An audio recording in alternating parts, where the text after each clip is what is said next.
Well, hey YouTube, it's Elvis Ammo here. Hey guys, today I wanted to just do a little video and kind of touch on something. I was working with someone the other day, and I was trying to explain, how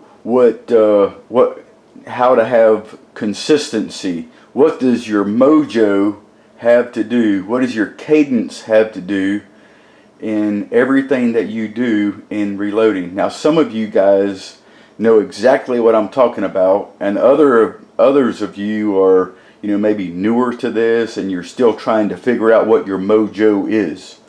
So when you're loading anything, any caliber, you're going to, you're going to find your own assembly process, I guess, and you're going to do it over and over and over again the exact same way. You're going to fall into a zone. You're going to be zoned out. I really don't want to use the term zoned out, because you need to be paying attention to what you're doing. But when you're in the zone, you are paying attention to what you're doing.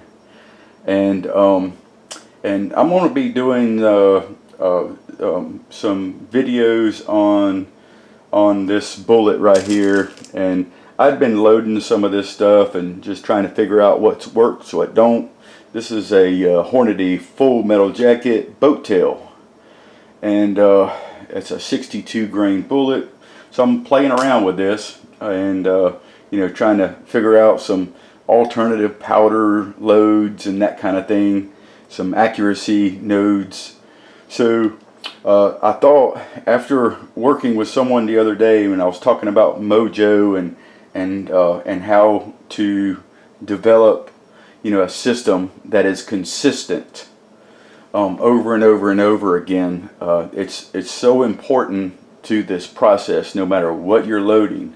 So I was just going to give an example. For example, if you're putting powder in a scale, like this, individually.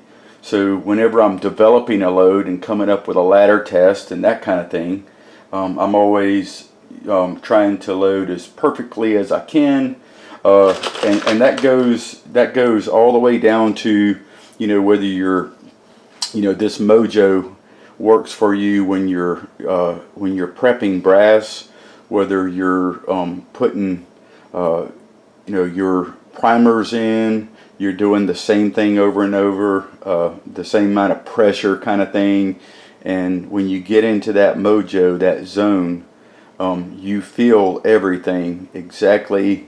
You know exactly what's going on with every pull of the handle. See, you can feel everything, you can sense everything, and that's what we're going to talk about. So I'm just going to give you an example of that. Whether you're trimming brass or the loading process or the ladder test. So as an example, I'll turn my scale on, and I'm zeroed out here in grains. I lift the pan, and it says minus 115.1. That's what this pan weighs. So I know every time I lift this pan, for example, after I put my powder in it, I lift the pan to put it in my case, and I always see that 1151 there. So I always know when I lift the pan, nothing has changed. Now if I see that number change when I lift the pan, I know something needs to be teared out again, right? And then whenever you're putting your powder in, let's say I'm going to put 25 grains of this benchmark in here. So I pour my powder in, and I try to pour it in the same. I just steady fill it until I get close. So I'm at 23, 24, 24.5. So now I'm tapping. Or you can do the trickler, whatever you like. Most of the time I don't. I just do the little tap like this. 49, 24, 49. So now I'm going to stop. I'm going to pause for a second. and there you go. I'm at 25 grains. So what I done was I'm doing it the same exact way over and over again. So then when I lift this pan, I want to see that same weight of the pan show up. I'm at 1151 again. That's great. So then and then when I put my powder in, you know, this is a shortcut extruded powder, a benchmark, and I'm going to tap it in and let it drop in like cordwood. Give it a tap, and that'll pack it in the case for me. So I just do this process over and over again. Okay, now I'm not going to use that, so I'm going to pour that out because I wanted you to see that as an example. Let me move this out of the way. So now when I've already have this ladder test worked up here, and I'm going to shoot them for groups. So then whenever I'm loading these, I've done everything the same like that during the prep process of the brass. So now I'm gonna, but this is just an example of, you know, being consistent. And I know a lot of times I'm not consistent on video because I'm talking while I'm working, and that don't always work very well. So now I'm just going to set a bullet on there. I have my bullet seeder die set, and now even when you pull this handle, so I'm going to pull this handle down the same way every time. First thing I do is I let it touch the bullet. When the handle stops, here the handle stopped. Alright, and then I'll usually do something silly, you know, like tap on the handle, and that just lets me know that the seating stem is seated well in the bullet. And then I usually go the same speed down on the handle. I know you can't see the whole thing, but that's alright. You'll be able to watch this. And then I felt it stop. I didn't put no pressure. It just bumped it. Alright. So, and then I immediately do the same thing over and over again. I turn it to my crimp die.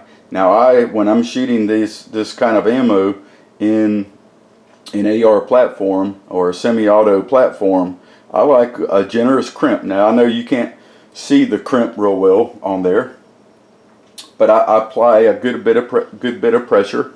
Now this bullet has a cantilever, so you're really not going to mess it up by crimping inside that cantilever. So then I go in here. This is important too. When you're crimping, what you have is you have spring back on your brass. So when you crimp this this neck, it's going to spring back on you. So I go down, I bottom out like that, and lift it up and do it again. So I push down on the handle, and then I pick it up, and then I push it all the way down again. So I allow for the spring back of the brass, and then I put the crimp on it again, just like that. And I do that every time on every load. So then we'll do one more here, because that'll be the last one of this load. Turn it back to the seating stem, set my bullet on it, and I make sure this bullet is straight so it don't bump anything on the way down. I bring this down, hear it bump, I tap the handle, and I go down with the same speed every time. And that's your MOJO. And then I'm going to do this again. I'm going to go up in there, push it down, lift it, push it down again, and then I have a crimp there. And so I'm setting these to 2.230. That's where that cantilever needs to be. And that's it. So I thought I'd bring this up, you know, just because this subject comes up quite a bit. I've actually had people comment in many videos in the past saying you mess up my MOJO, and I'm always laughing because usually when I do a video, I'm not talking about MOJO, I'm not talking about cadence, I'm not talking about consistency so much, and people see me do this stuff on video, and you know, they're like, man, you're messing me all up, you know. And I understand what they're saying, and then I found myself talking about this, helping someone the other day, and I'm like, okay, yeah, people might want to see this. This is very important to coming up with a good load, or once you have a good load, because you want everything consistent. Otherwise, you don't know whether or not the load is bad due to your inconsistencies. So there you go, guys. If you enjoy these kind of videos, give me a thumbs up, subscribe, and join me over on Patreon if you want to support me over there. I'll see you guys in the next video.